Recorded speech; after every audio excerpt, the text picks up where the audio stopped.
Good morning and welcome. I am Nupur and joining me right now is Ankita. And on this Monday morning, there's considerable optimism that finally perhaps the contours of a deal between the US and Iran will be worked out. Now, that is obviously playing on the oil as well as Brent markets. But apart from that, US equity futures have also risen Sunday evening as investors are awaiting the July jobs report and another busy trading earnings season to kick off the August trading. Now, futures tied to the Dow Jones Industrial Average rallied about 200 points or 0.4%. The S&P 500 futures have also advanced to 0.5%, and the Nasdaq 100 futures have climbed to 0.8%.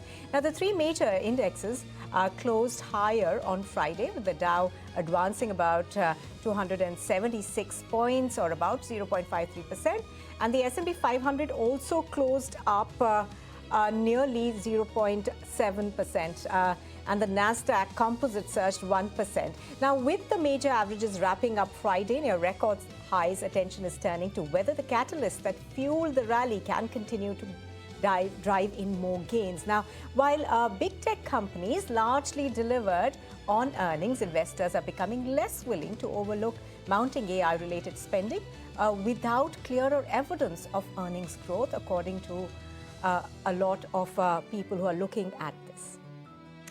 All right, let's talk about the oil prices and how that is moving. Well, the oil is down and out 4%, and this comes after Trump announced that he will not be attacking Iran anytime soon because he's cancelled his plans. In fact, the US media had reported on Friday that the president was gearing up for a new wave of strikes as hopes for a negotiated settlement to a war diminished, and the energy prices surged. Now, also in other news, OPEC Plus has also approved an oil production quota increase of around 188,000 barrels per day from September. Now, this is a move that completes the unwinding of a layer of voluntary output cuts. And remember, OPEC Plus had signaled towards output cuts, and this is an unwinding for that, and this will happen in the month of September. So an increase in the supply is also what is giving the oil that cooling off effect. We do have Brent crude that is sitting at $83.5 per barrel. It's down 5% right now, and WTI is also hovering around the $80 per barrel mark. That's down more than 5.5% as we speak. But OPEC Plus, like I mentioned, has approved another 1.8 lakh barrels per day production increase for September. That will be completing the rollback of 1.65 million barrels per day voluntary production cuts announced in 2023. Now, while the move signals confidence in supply, the actual output remains constrained by disruptions linked to Iran and Ukraine conflicts. The market's focus now shifts to whether the OPEC Plus pauses further hikes in the fourth quarter. Well, that's on the oil, but let's talk about the Asian markets and how that is looking like. Well, we have a mixed handover that's coming in from Asia. Nikkei right now is down 2%. Now, remember, there is an intervention on that front. As far as Japan is concerned, they have intervened on the falling yen. Japan's finance secretary has mentioned that they have conducted coordinated yen buying intervention with the US Treasury, and they will continue to do so if needed in the future. But as of now, Nikkei is down and out, trading with cuts of almost 2%. We have S&P ASX 200 that is down 0.2%. We have Shanghai that's down almost 0.5%. But it's Hang Seng that is trading in the green right now. The only spurt of green is coming in on the Hang Seng market. That's trading up 161 odd points. But if you can also look at how the GIF Nifty is faring, that is indicating a gap up start of more than 150 points on account of cooling off of oil prices. So, all right. In fact, now let's move on to some positive news that has been coming in. Now, the US President Donald Trump says that they have paused a planned military strike on Iran after Tehran and Gulf nations sought time for diplomacy. Now, he added that fresh Iran talks begin Monday, claiming a broad agreement on the perimeters of a deal covering the Strait of Hormuz and Iran's nuclear program. Now, Iran has not confirmed any deal, calling Trump's demands a wish list, while maintaining that it is taking all military threats very seriously. Listen in to what he said to reporters while giving a rationale on halting the strikes. It was asked to by Saudi Arabia, by UAE, or by Qatar, and by Iran. We were all set to go just about at this time right now. And it would have been a massive attack We're all set to go. But when the allies ask to vote it off, you got to sort of say, well, let's see. The reason they asked is they think there's a deal. There's a deal on Hormuz, and then there will be a deal on the nuclear, or you might call it the denuclearization of Iran. I call it the denuclearization of Iran. So what should we expect? We're holding it. We'll just see. We can do it anytime we want. But we were asked by the three primary groups. We were also asked by Iran very strongly, actually. They said, we'd like to make a deal now. You know, I don't know what they say because a lot of times they'll say that to me and then we don't know what he's for. Obviously, they don't want to be attacked. And they knew the extent of the attack because they saw it forming.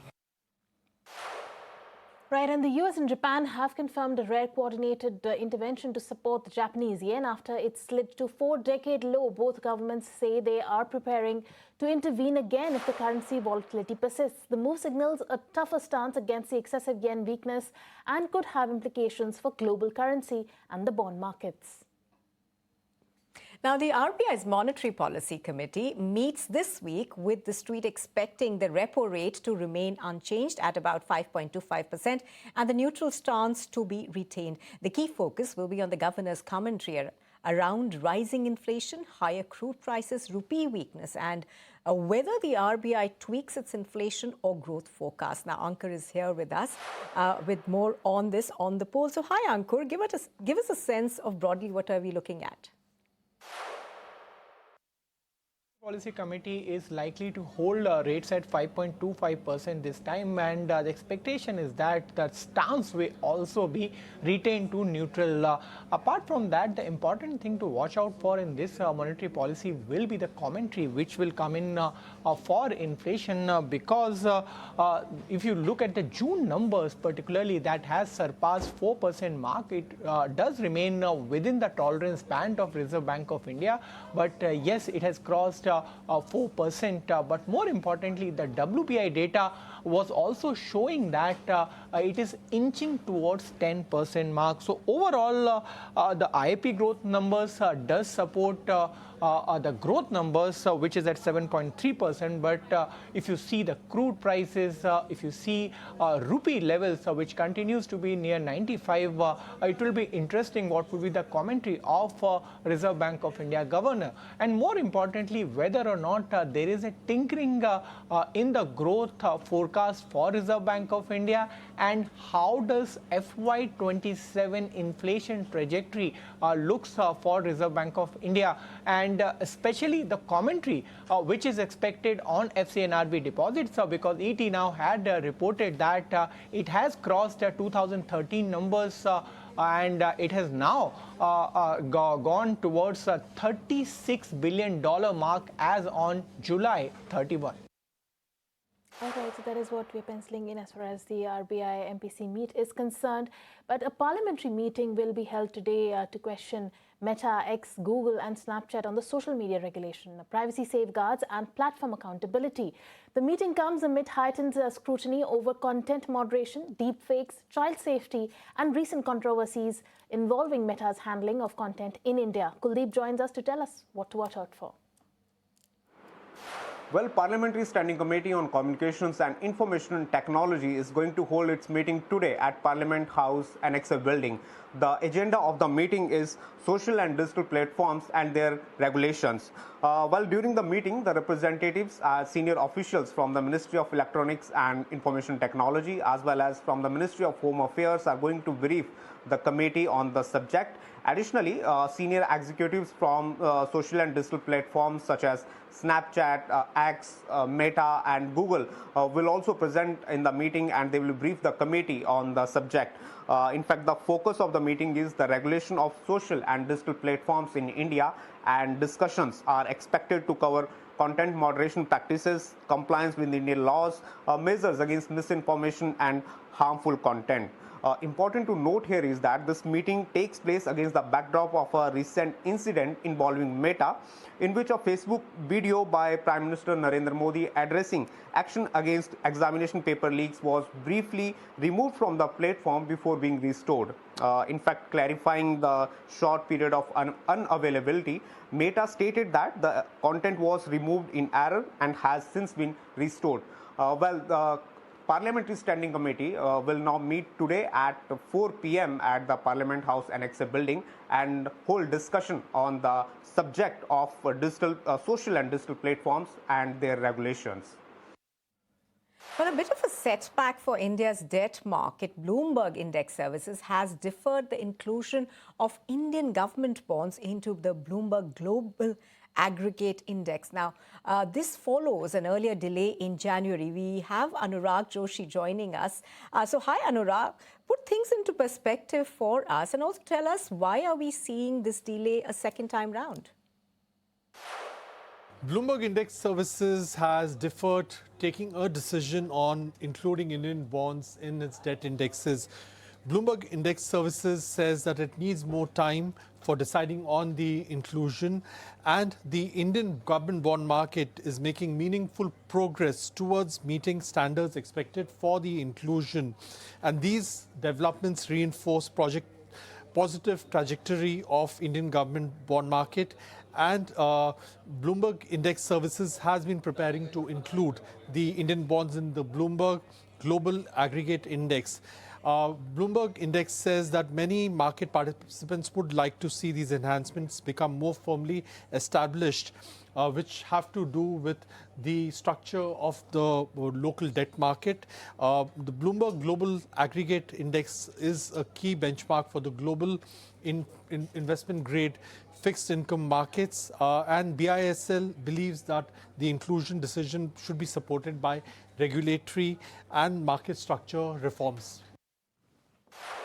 All right, with that, it's time for us to slip into a short break. Don't go anywhere, we'll be right back. On the other side, we'll get you all the updates you need to watch out for before the start of these streets. Stay tuned.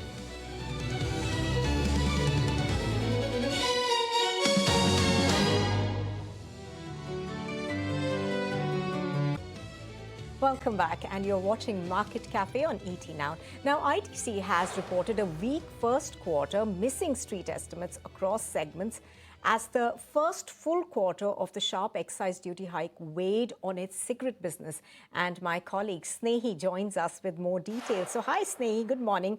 Tell us more, please. Well, yes, so ITC is going to be in focus on the back of weaker than expected set of Q1 earnings. Just taking you through what the overall scorecard looks like, it's a miss on all fronts versus what the street was estimating. The net revenue, that's the revenue minus the excise, if you subtract that, net revenue has fallen by about 14.5% on a year-on-year basis. EBITDA is down 28%, net profit is down 27%, and there's a significant margin pressure this time. A 500 bips fall coming in on the margins at 26.7% compared to 31.7% on a year-on-year basis. Now, of course, these numbers are not exactly comparable with each other on a year-on-year basis because this is the first full quarter where ITC is dealing with the impact of tax hikes. Because remember, the excise duty hike by the government came into effect on 1st of February 2026, which would make this quarter the first quarter in which ITC is dealing with this impact. Now, if I take a look at what the excise duty number is, it's come in at 10,000 crores compared to just 1,300 crores on a year-on-year basis. So that's a very sharp hike of 7.5% on a year-on-year basis. Talking to you about what the segment performance has been like, it's not been all that bad because while you have weakness coming in cigarettes and agri, you've got FMCG that's done excellently well for itself, and you've got the paperboard business that is in line with street estimates. Talking about the cigarette business, the gross revenue has seen an uptick of 80% because of price hikes, but look at the net revenue number. Without these price hikes, that number is still lower by 25% on a year-on-year basis. The estimated fall in terms of volumes by brokerages is around 5%, and management has said that they have taken calibrated price hikes and more than 30 plus portfolio interventions. FMCG has done well, up 12%. Dairy, snacks, noodles, frozen snacks have seen more than 20% growth. Agri has been weak, paperboard has been in line. Taking you through what the brokerage outlook has been on these numbers, Jefferies, PL Capital and Nomura have upgraded the stock on the back of a better than expected fall in the cigarette volumes that they've seen. The cigarette volume has fallen by 5%. The street was estimating a 10% fall, so much better on that front. And all three believe that the worst for the stock is behind us. Goldman Sachs, Nuvama and JP Morgan have maintained their rating but cut the target price. Target price has been maintained by Macquarie with a neutral stance. And target price has been hiked by HSBC to 320 from 310. So that's an all-round update coming in on ITC's Q1 earnings, weaker than expected, but brokerages believe that the worst is behind for the company. All right, so that's the number for ITC, but let's talk about Divi's Lab. It was a mixed quarter for Divi's Lab with strong annual growth in revenue and PAT. The management eyes double-digit growth. Shesha is now joining us with the highlights. Well, yes. So overall, it was a strong set that has come in for Divi's Laboratories, with management reiterating their growth outlook for the next few years. Let's start with the numbers first. Revenue is up 25% YY. EBITDA grew by a whopping 72% on a year-on-year basis, with EBITDA margins coming in at 40% versus 30% that the company reported same time last year. Management reiterated double-digit growth guidance, which will be aided by CS business visibility, 3 dedicated capex projects nearing commercial, so that is also likely to aid the growth guidance that the management had shared earlier, and the fact that peptide fragment CMO opportunities awaiting regulatory clearance, and once that comes through, that will be another positive for Divi's Laboratories. Now, Nuvama has come out with a report. They are retaining their buy stance on the stock with a target price of 9,600 now versus 8,550 earlier. They say it was a strong Q1.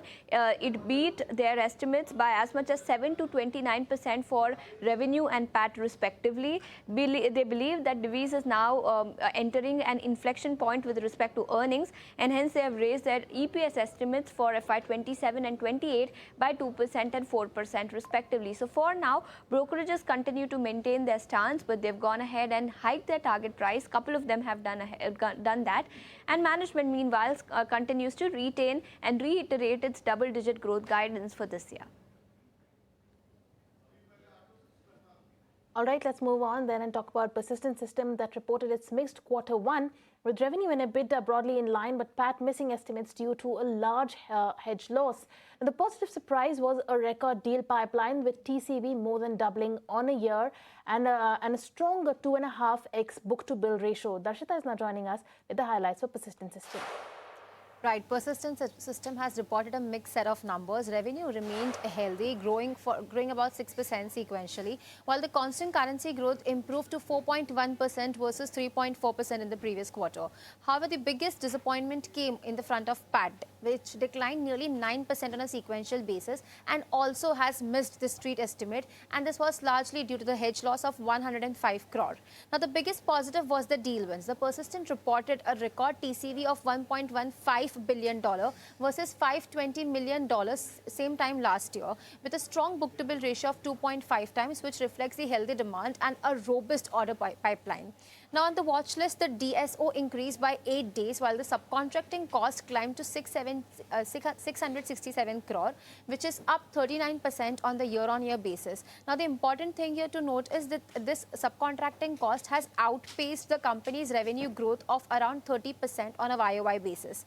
Now, that indicates a greater reliance on external contractors, which could keep the cost pressures elevated. Now, so overall, the strong deal momentum and healthy revenue growth were the key positives for this quarter, but the sharp profit miss made it mixed quarter for Persistent Systems Limited. All right, thank you for that one. Now, July auto sales have reflected a mixed demand environment. Passenger vehicle makers continued to post strong double-digit growth, led by Tata Motors, Maruti Suzuki, Hyundai and Mahindra. Royal Enfield remained resilient in two-wheelers, while commercial vehicles and tractors saw sequential moderation despite healthy year-on-year growth. Avi is here to give us a roundup of all of this. Hi, Avi. So give us a broad analysis of what we are seeing. So the auto sales number came in for the month of July, and we can see that the PV segment has performed quite well, with the Hyundai and Tata Motors PV coming in as a surprise, while the Tata Motors CV also performed very well. Talking about the tractor segment, we've seen some very strong performance from Escorts, Kubota and M&M tractors as well. Some numbers that came in line with our expectation was M&M Auto, Maruti Suzuki, Eicher Motors, Royal Enfield and Hero MotoCorp. We saw that these numbers were in line with what we were estimating here at ET now. The one thing that came in as a disappointment was Eicher Motors VECV numbers, which came in slightly below estimates and was not what we were expecting. Talking about some of the numbers, we can see that Maruti sold around 2,41,421 cars, with M&M Auto selling 1,03,000 cars, and Hyundai coming in as a surprise with 25% growth on a yearly basis, selling 75,000 cars for the month of July. Tata Motors PV, however, was the biggest surprise, recording a 59% growth on a yearly basis, selling 63,760 cars. So Tata Motors PV, led by the EV race that it is headlining for now, can be seen as the big winner for the PV segment. Up next is the CV segment, which was a mixed bag since Tata Motors CV was showcased a very strong growth of 37%, but VECV of Eicher Motors was a disappointment. Up next, we can see the two-wheeler segment with Eicher Motors RE, that is the Royal Enfield, selling 1,18,000 units with a growth of 34% on a yearly basis, with Hero MotoCorp selling 5,33,000 units, that is a 19% growth on a yearly basis. So double-digit growth for both the companies in the two-wheeler segment. Up next is the tractor segment that has given a very strong performance for the month of July as the monsoon tension de-escalates and the deficit in rainfall can be seen narrowing. Talking about Escorts, saw a 22% yearly growth with 8,731 units, and M&M Tractors selling 34,420 units, recording a 20% growth. So all in all, a strong set of numbers from the auto sales demand for the month of July. All right, let's move on. And from the auto sales numbers, so the entire auto pack is going to be in focus. But besides that, we have a couple of other names that will be in focus today.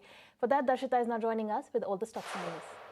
Right, here are the stocks and news that could remain in focus in today's trade. And first, starting off with Narayana Health, which reported a strong quarter where the revenue grew about 16%, while the profit has jumped 59%, making the earnings clearly positive.